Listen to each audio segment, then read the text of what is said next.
আসসালামু আলাইকুম। সংবাদে আপনাদের সবাইকে স্বাগত জানাচ্ছি। আমি ফিরোজ তোহা। শুরুতেই আরবে কেবলস সংবাদ শিরোনাম। পুরোদমে ইরান, ইসরায়েল এবং নিরীহ ফিলিস্তিনিদের মাঝে ভয়াবহ যুদ্ধ চলছে।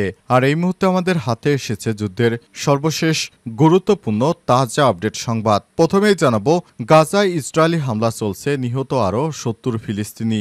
অবরুদ্ধ গাজা ভূখণ্ড জুড়ে ইসরায়েলি বাহিনীর হামলায় আজ ভোর থেকে এ পর্যন্ত ৭০ জনের বেশি নিরীহ ফিলিস্তিনি নিহত হয়েছে। সংবাদ মাধ্যম আল জাজিরার এক প্রতিবেদনে গাজার চিকিৎসা সূত্র বিষয়টি নিশ্চিত করেছে।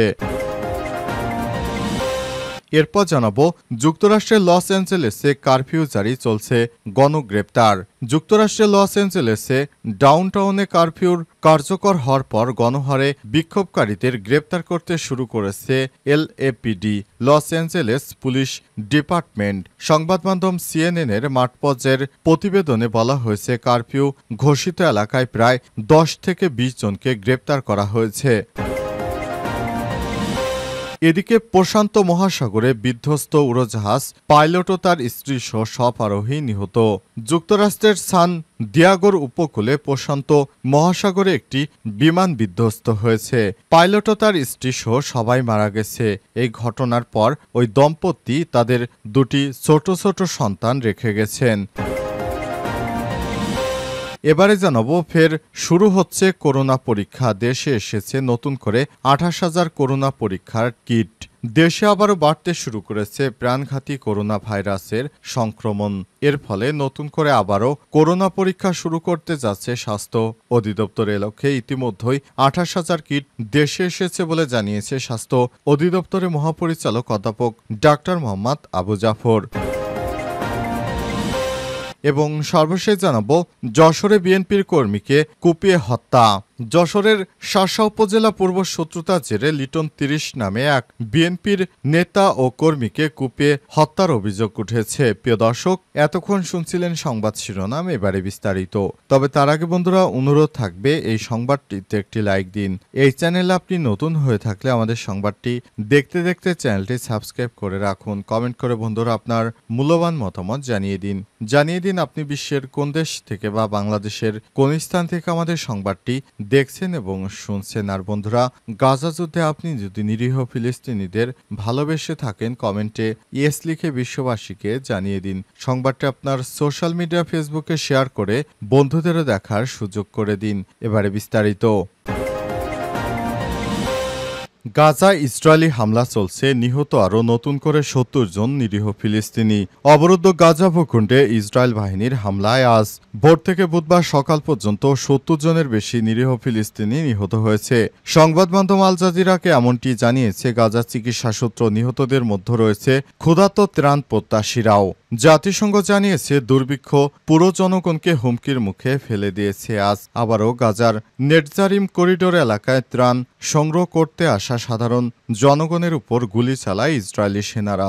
গাজা সরকারের মিডিয়া অফিসের তথ্য অনুযায়ী এতে অন্তত 20 জন নিহত হয়েছে, যাদের মধ্যে রয়েছে 12 বছর বয়সী শিশু মোহাম্মদ খালিল আল থামানে। আহত হয়েছে আরও 200 জনের বেশি। ঘটনাস্থলটি ছিল বিতর্কিত গাজা হিউম্যানিটেরিয়ান ফাউন্ডেশন বা জিএইচএফ এর ত্রাণ বিতরণ কেন্দ্র, যা ইসরায়েল নিয়ন্ত্রিত এলাকায় যুক্তরাষ্ট্র ও ইসরায়েলের সমর্থনে পরিচালিত হচ্ছে। গাজা সরকারের পক্ষ থেকে এসব ত্রাণ কেন্দ্রকে অবহিত করা হয়েছে মানব হত্যা কেন্দ্র হিসেবে এগুলো বিবেচিত করা হচ্ছে। গাজা সরকারের পক্ষ থেকে সব ত্রাণ কেন্দ্রকে অভিহিত করা হয়েছে মানব হত্যার কেন্দ্র হিসেবে। 27 মে থেকে এই সংস্থা কার্যক্রম শুরুর পর থেকে এখন পর্যন্ত 150 জনের বেশি নিরীহ ফিলিস্তিনিকে গুলি করে হত্যা করেছে এবং 1500 জনকে আহত করেছে বলে জানিয়েছে মিডিয়া অফিস। আজ এক বিবৃতিতে গাজার মিডিয়া অফিস অভিযোগ করেছে, জিএইচএফ একটি মরণ ফাঁদ হয়ে উঠেছে, যেখানে ত্রাণের ছদ্মবেশে ক্ষুধার্ত সাধারণ মানুষকে ডেকে নিয়ে হত্যার শিকার করা হচ্ছে। যুক্তরাষ্ট্রের লস অ্যাঞ্জেলেসে কারফিউ জারি, চলছে গণগ্রেপ্তার। যুক্তরাষ্ট্রের লস অ্যাঞ্জেলেসের ডাউনটাউনে কারফিউ কার্যকর করার পর গণহারে বিক্ষোভকারীদের গ্রেপ্তার করতে শুরু করেছে APD Los Angeles police department. সংবাদ মাধ্যম সিএনএনের মাঠ পর্যায়ের প্রতিবেদনে বলা হয়েছে, কারফিউ ঘোষিত এলাকায় প্রায় 10 থেকে 20 জনকে গ্রেপ্তার করতে দেখা গেছে। একজন বিক্ষোভকারীকে শারীরিকভাবে দমন করতে মাটিতে ফেলে তার হাত পেছনের দিকে বেঁধে রাখা হয় প্লাস্টিকের জিপ টাই দিয়ে।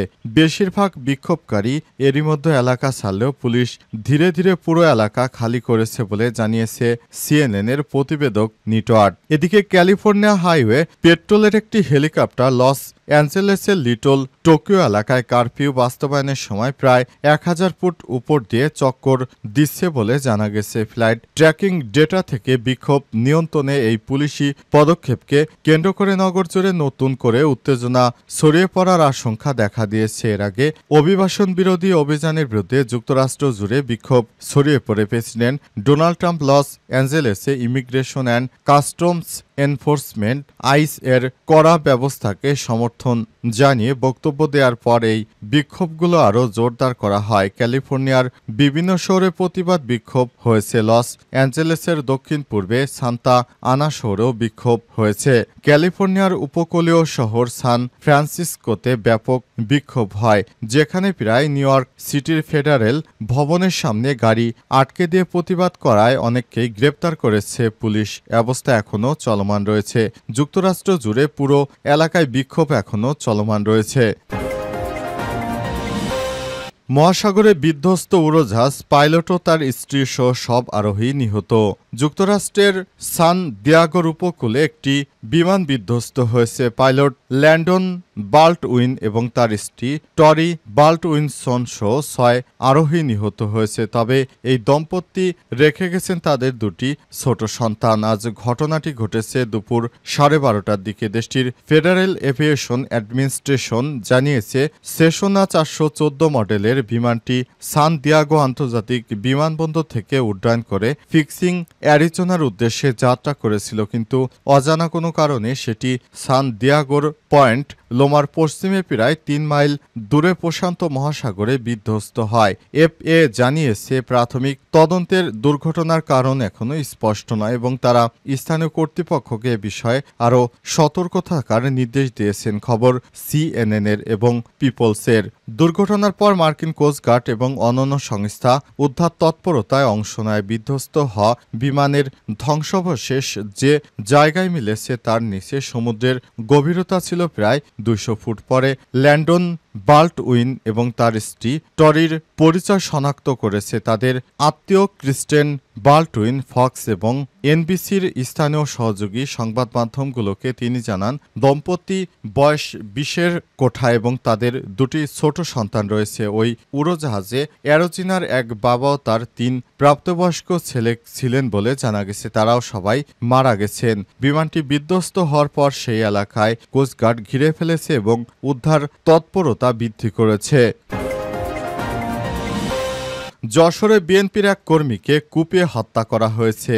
যশোরে বিএনপির এক কর্মীকে ডাইরেক্ট কুপিয়ে হত্যা করা হয়েছে। আজ উপজেলার লক্ষণপুর ইউনিয়নের দুর্গাপুর গ্রামে তাকে কুপিয়ে হত্যা করা হয়। নিহত লিটন ওই গ্রামের আসগর আলীর ছেলে। তিনি রাতে লিটন দোকানে বসে চা পান করছিলেন এবং বিএনপির ব্যাপক সুনাম গাচ্ছিলেন এবং বিভিন্ন অপকর্মের নির্দেশনা দিচ্ছিলেন নেতাকর্মীদের। এ সময় তাকে কুপিয়ে হত্যা করা হয়েছে। লিটনের ডাক চিৎকারে স্থানীয়রা এগিয়ে এলে হামলাকারীরা সেখান থেকে চলে যায়। পরে তাকে উদ্ধার করে শাসা উপজেলা স্বাস্থ্য কমপ্লেক্সে নিয়ে গেলে তাকে মৃত ঘোষণা করা হয়েছে। শাসা উপজেলা বিএনপির সাধারণ সম্পাদক আলহাস নুরুজ্জামান লিটন বলেছেন, নিহত লিটন বিএনপির একজন সক্রিয় নেতা ছিলেন। পূর্বশত্রুতার জেরে সেলিম ও রমজান সহ 3-4 জন তাকে কুপিয়ে হত্যা করেছে। আমি এই হত্যার সুষ্ঠু বিচার চাই। যশোর নাভারণ সার্কেলের সহকারী পুলিশ সুপার নিশাত আল নাহিয়ান বলেছেন, প্রাথমিকভাবে ধারণা করা হচ্ছে পূর্বশত্রুতার জেরে লিটনকে কুপিয়ে হত্যা করা হয়েছে। ঘটনাটির তদন্ত করে দেখা হচ্ছে এবং এই ঘটনায় জড়িতদের আটকে পুলিশের অভিযান অব্যাহত রয়েছে বলে জানা গেছে। যশোরের পুলিশ সুপারের কাছে এখনো কোনো অভিযোগ আসেনি। যদি অভিযোগ আসে এ বিষয়ে পুলিশ তদন্ত করে তারপর ব্যবস্থা গ্রহণ করবে বলে পুলিশের পক্ষ থেকে জানানো হয়েছে।